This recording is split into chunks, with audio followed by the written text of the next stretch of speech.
my name is Maarten Ackerman. Today I would like to talk to you about the new wage negotiation season that we're currently entering. I think at the moment there's a lot of negotiation taking place, especially in the gold industry, around wages going forward. And after the devastating strike that we've experienced last year in a large part of our economy, I think there's quite a negative perception around trade unions, the role they play, and the impact it might have on the South African economy.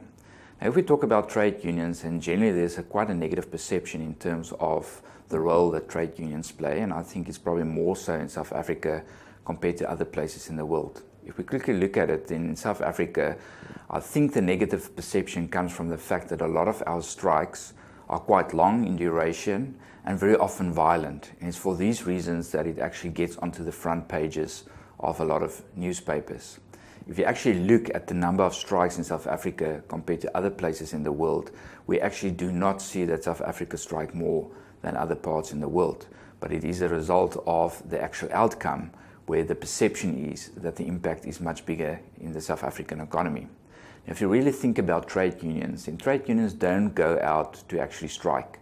They're there to represent the working force, and they actually want to meet with government, like they're doing currently in the gold industry, to make sure that they can negotiate a fair deal for the labor and for their members.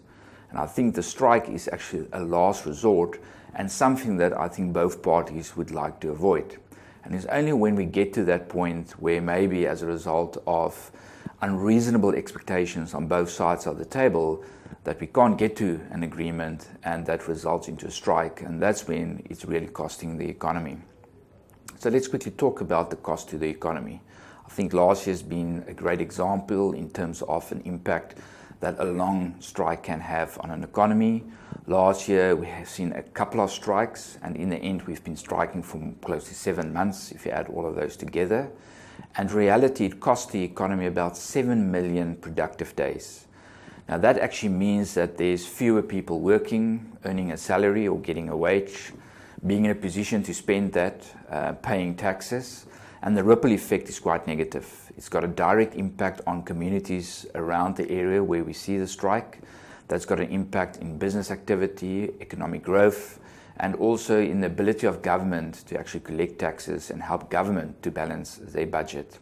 So as a result of that, last year we've seen that economic growth only came in at 1.5%, which is very, very far from our potential growth rate, which should be closer to 3.5%. And in fact puts us in a position that is actually very close to recession, because at that kind of growth numbers, we cannot alleviate poverty, we cannot create jobs, and we cannot resolve a lot of our structural issues. So as we're heading into this kind of season, and once again, I think a lot of South Africans are very concerned that we're likely to see a repeat of last year. And on the back of that, and add to that the current issue that we've got with a lack of or a deficit supply of energy from Eskom, that's a very bleak picture for the economic growth situation in South Africa.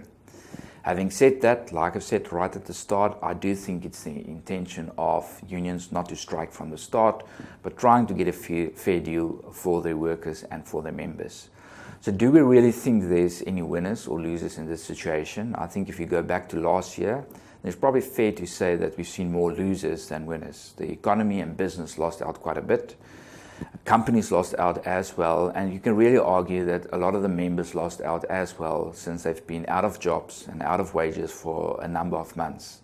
However, if you talk to a lot of the trade unions, they will look at the collective and the fact that they see that as a winning for future generations in agreeing a higher wage and in being in a position where they can actually win some of the negotiations and putting workers, maybe not for the 5 years, but for the longer term, in a better position.